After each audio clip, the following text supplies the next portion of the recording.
Let's speak to the political columnist, Solly Moeng, who joins us from Cape Town, South Africa. Solly, welcome to the programme. You know, as a journalist, you're never supposed to believe anything you read on Wikipedia. It's a great resource, but it can often be wrong.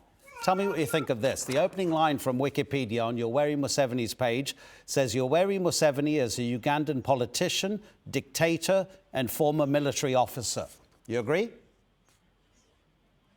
Yeah, but probably even worse than that. Hello, Adnan, and to your viewers out there. It's very unfortunate. It's very sad for Africa because, the African Union really should be speaking out against this. Young people, we always complain that young people don't participate in elections, but we know that young people use the internet, they use social media, they're very digital. These are the digital generations. We now removing their access to the internet, to social media, means that you're taking away their right to participate in democracy.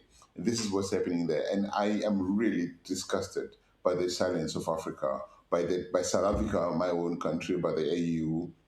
But the fact that this is not just impacting the participation in elections, it's impacting businesses, transactions and banking transactions and other normal non electoral activities that happen on the internet are not allowed to happen because of this one man who wants to make sure that nobody gets to see what's going on. Basically, he's saying you must vote in the darkness, no light, and this is what's happening, and Africa is not saying anything about it. Absolutely. He won the last election against Bobi Wine by 58% compared to Wine's 35%. Do you think Thursday's election, the result has already been decided? No, he didn't win the last elections. I think it's important that he didn't win the last elections. And I don't think that, of course, the next election is decided already. This man has been in power for almost 4 decades. This is the 7th term. But he's determined that he must stay in power until the end of his life. And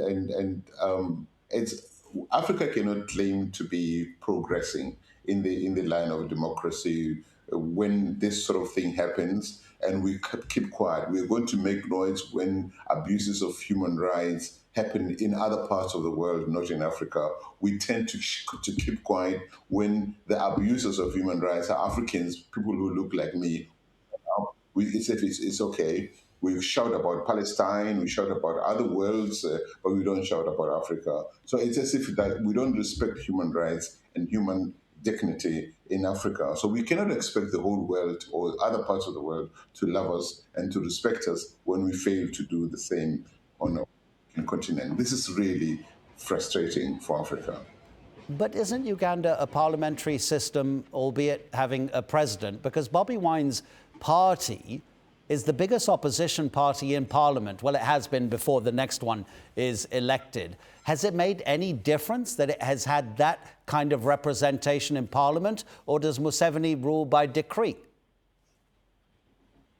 Well, we need to say this, that a lot of African countries have failed to do one thing, to establish independent democratic institutions. So all of these despots like Museveni are the institutions of democracy, so-called in between brackets. So these institutions, whether it's the electoral system or the electoral body, what they call usually the Independent Electoral Commission, which is really never elected, or the judiciary, the police services, all of these institutions take instructions from the presidents, for the men, usually men and women in power.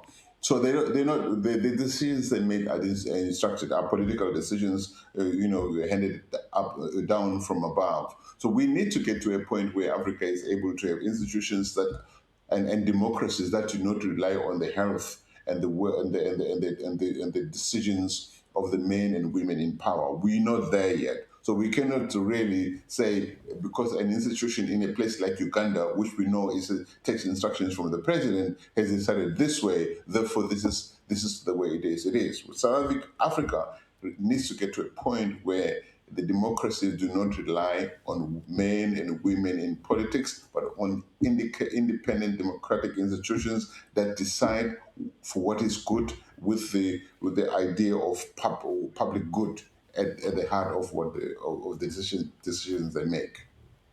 Solly, we've run out of time, but I hear you berating Africa for being silent, and I really wanted, if you could give me a 10-second answer, Do you think that Africa's leaders are not criticizing Museveni because they're actually jealous of how long he's been in power? But I love Africa. I think Africa needs tough love. Are not criticizing Museveni because they criticize al-Bashir in Sudan. So we defend people who look like ourselves, and it's wrong against our own people. So African leaders are cowards. I'm saying it on national TV, in the international TV. African leaders do not love Africans, and that is a problem. All right, Solly, thank you very much indeed. Really appreciate the analysis. Let's see what happens on Thursday in Uganda. Take care.